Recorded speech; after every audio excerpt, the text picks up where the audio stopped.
Right then, we are now less than 24 hours away from Artur Beterbiev versus Dmitry Bivol.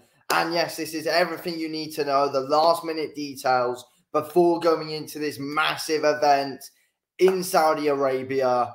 Yeah, honestly, massive stuff, of course. We're going to be finding out the first ever light heavyweight undisputed champion since Roy Jones Jr. So, I mean, it's massive. We haven't had undisputed at light heavyweight in years. So, you know, history's going to be made in only a matter of hours, which is very, very, very bloody exciting, of course.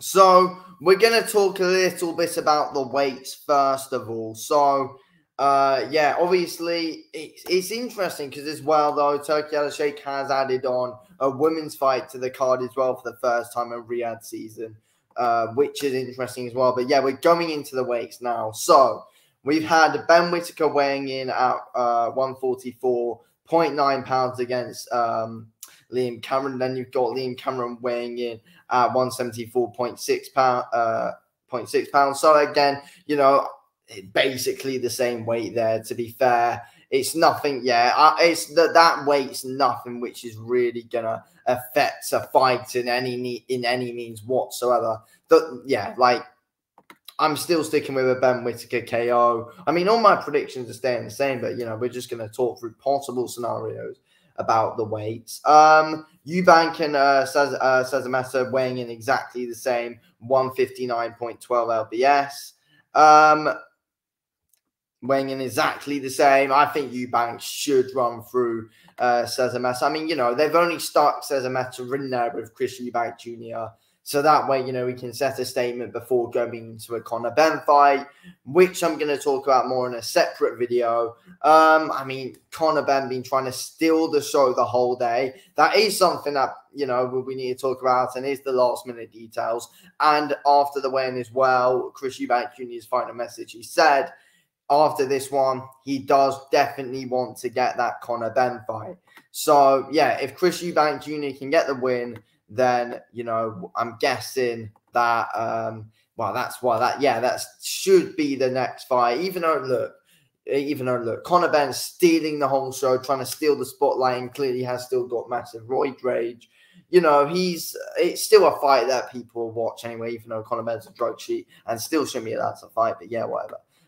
Anyway, then we, of course, got, hang on, Jaya Patea and Jack Massey. This is interesting. Jack Massey is actually the heavier man. I mean, yeah, we should have expected that anyway before coming into it because, you know, he's fought a heavyweight before, Jack Massey, against Joseph Parker. So it's like, yeah, of course he is big for the weight at cruiserweight, and that is interesting. So we've had Opatea weighing in at 198.9 pounds. Then we've got Jack Massey weighing in at 199.12 pounds. So it's interesting because this could be difficult for Jaya Patea to knock out Jack Massey. It could. Jack Massey's never been knocked out before in his 2 defeats, and he is the heavier man. And I feel like that is something that is really ideal when you're fighting someone like Jaya Patea to outweigh him going into a fight. So could this, you know, be interesting? Because, you know, it does look like Jack Massey's difficult to knock out anyway, but as the heavier man, I mean, in this photo here, he looks way bigger than he looks way bigger than Opatea, to be fair, anyway. Gonna get it on the screen just real quick. But yeah, he looks quite a bit bigger than him anyway. Like, Jack Massey looks quite a bit like the bigger man anyway, to be honest. So yeah, Jack Massey could be really difficult to knock out, in my opinion. He could be. I did go with a Jaya Patea knockout. I mean, you know, that Jack Massey could look even more slow and sluggish, possibly.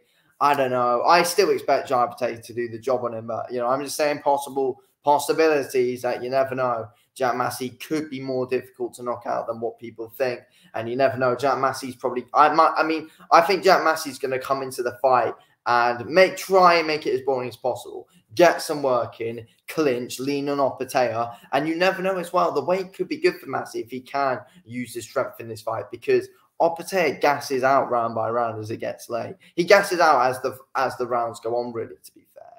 Opetaia is not someone that grows his way into a fight. He's someone that gasses out pretty quick eventually. Once he gets weighed down. Then we've got, of course, Sky Nicholson and Raven Chapman. First women's fight on Riyadh season, of course. So history being made there. Both weighing in exactly the same, 125.9 pounds.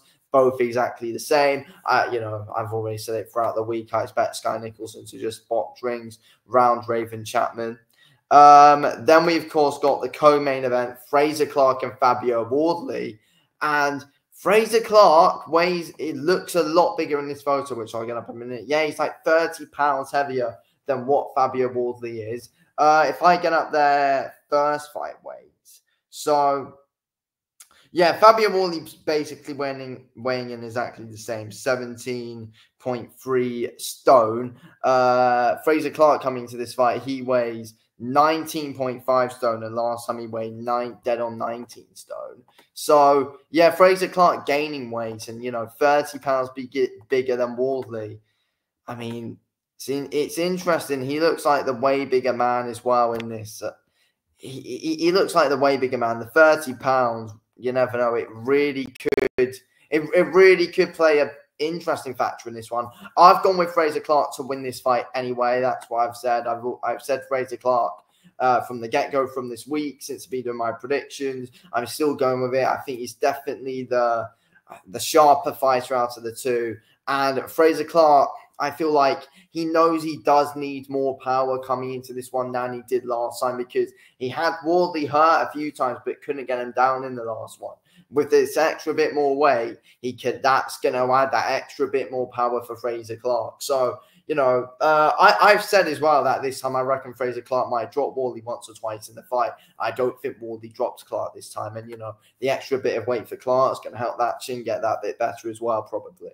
So, yeah, that's interesting, of course. So, yeah, Frazer Clarke I'm going for on points, but I think he drops Wardley once or twice.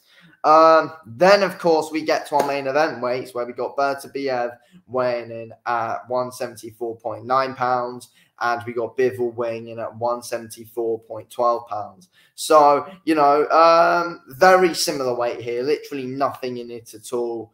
I can't wait for this fight, to be fair. Massive 50-50 fight. I have gone with Bivol to win, but Beterbiev's got that power behind him, though, anyway, of course. But Bivol, heavier man, I think just about, though. But it definitely does help benefit, in my opinion, kind of. But I don't think Bivol can knock Beterbiev out, but I think Bivol will be able to get a good points win. I think Bivol's going to end up being too quick for Beterbiev. In my opinion, and I think Bivol's gonna be able to outbox him. Bivol starts well and he keeps the same pace up from the first round to the 12th. So yeah, I've got Bivol winning this fight. But if he gets caught, then you never know. Anyway, obviously we go back and we talk a bit about the press conference that happened yesterday, of course, where we had, well, I think the main moments out of the whole press conference, was probably Artur Beterbiev confronting Eddie Hearn on Eddie Hearn's, saying that he's arrogant and all that. Beterbiev wasn't too pleased with him at all. That was probably the main highlight of the press conference, of course. Bit of a funny moment between the two.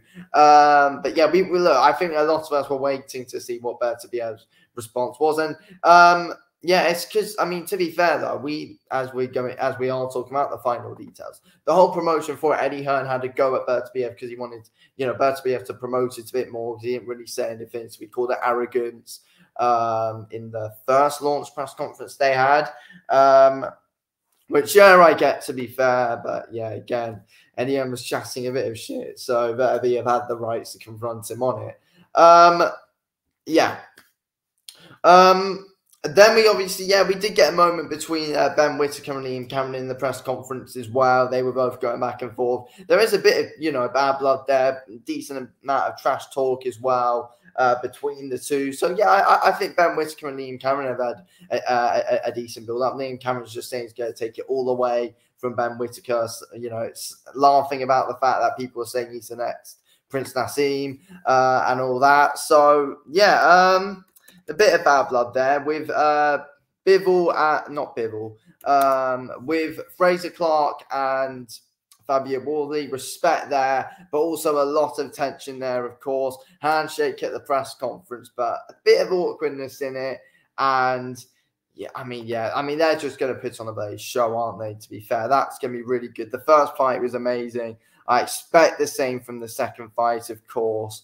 So yeah, that should be a very, very, very fun one, in my opinion. Just trying to get something up, but yeah, overall, I think is this one of the best Saudi cars that we've had so far? I think there's just so much intrigue around it, to be fair. I think there's so much intrigue around this whole thing, to be honest. It could be, I think Beterbiev versus Bivol is probably the best fight in boxing we've had in ages. I mean, it could actually be, I know, is it better than Fury and Usyk? I wouldn't say anything gets better than a heavyweight undisputed fight, but other than that, this is the biggest fight we've had in a long time. I would say it is bigger than Crawford and Spence. I definitely would say that. I would say it's bigger than Crawford and Spence. I've got the start times up here as well for the fights.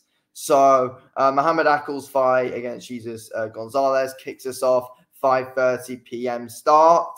Then we've, this is all UK times, by the way. 6 p.m. we will have Ben Whittaker versus Liam Cameron, 6 p.m. UK time. 7 p.m. So it's basically a bloody hour between each fight, which is something that we don't ideally like. And there's no concert in between the whole thing this time either. So, yeah. Then we've got, 7 p.m. Sky Nicholson, Raven Chapman. 8 p.m. Chris Eubank Jr. versus Kamil Cezameta. 9 p.m. Jaya Patea versus Jack Massey. 10 p.m. Fabio Wardley and Fraser Clark. And 11, we've got Artur Beterbiev versus Dmitry Bivol. So, yeah, they are all the fight times coming into this fight, coming into this event. An hour in between each one, no concerts either. But to be fair, though, we look back to the AJ and Dubois event, and to be honest, there actually was, they were just going like one after the other, until we eventually got a big break before the concert. Then after the concert, we got a big break before Joshua Dubois. So I don't know, but I remember during Day of Reckoning, there was quite a good bit of stalling during that one, though. But yeah, the timings are going to be interesting. But I do expect Beterbiev and Bivol to definitely be on around 11:15. Like, with the main event time like that, it's not really going to be wrong, I don't think. So, yeah, but it's all on to October 12th. A matter of hours until we are there. I mean, just big bloody fights, to be honest with you. Big fights. And there's not really one you really want to miss, to be fair. There's not one you really want to miss. Ben Whittaker versus Liam Cameron could be fight of the night, in my opinion. It really could be. I think that's a really underrated fight. Sky Nicholson, Raven Chapman, I don't think it's going to be anything special. But there is history there. Eubank Jr. versus Kamil Cezameta. I think, if Eubank gets the win, there's definitely going to be something really in which Eubank should get the win. But there's definitely going to be something interesting between Eubank Jr. and Conor Benn after the fight. They've got to get Conor Benn in the ring. Then, they've got to be doing something there probably for the whole promotion of it. It was just disgraceful with Conor Benn earlier, though, with his confrontation on Eubank when he was cutting weight and all. But I'll talk about that in another one. But yeah, that should be interesting after that fight. Jaya Patea versus Jack Massey. Could this be a banana skin for Jaya Patea? I don't know, but Jaya Patea is always, a fun fighter to watch. So yeah, got to be watching that one. Fabio Wardley versus Fraser Clark. We bloody saw the first fight. That was bloody class. Will this second one actually be better is the big question. Or I don't know. It might be more, technically or tactically smart, should I say, from both guys. I don't know. And then obviously we got Artur Beterbiev versus Dmitry Bivol. Say no more. It's an absolute bloody class fight, of course. And again, this could be pretty tactical at times. But no, I expect Bivol to win, but I do expect Beterbiev to come on strong at times, possibly in the mid rounds. I expect Bivol to start well, and I expect Bivol to end well as well. So I do expect Bivol to win the fight. But yeah, what an interesting card it is, and there's not one to miss. Fight of the night. I mean, yeah, Ben Whittaker, Liam Cameron is a real good one. Worthy Clark's a good one. Beterbiev, Bivol. Will it be completely one-sided to someone? Or, will it be competitive? Because usually in these, big fights, they're being one-sided. But, I mean, to be fair, apart from Fury and Usyk, which was competitive at times, but in the end, I think Usyk was definitely a good, clear winner, though. But it's like also like some big fights like Tank Garcia, one-sided, Crawford Spence, one-sided. Like, we don't really want to see this one be completely one-sided. We want to see there be some competitiveness, and we want there to be there's a reason why we're all intrigued, and we want to see that. We want to be intrigued during the fight. What's going to bloody happen here? And I think that's what we will get as well. We get a big sense of unpredictability during the fight, just like we have during the build-up. Anyway, thanks for watching this video, King Ols, and I'll speak to you on the next one. Thanks for watching.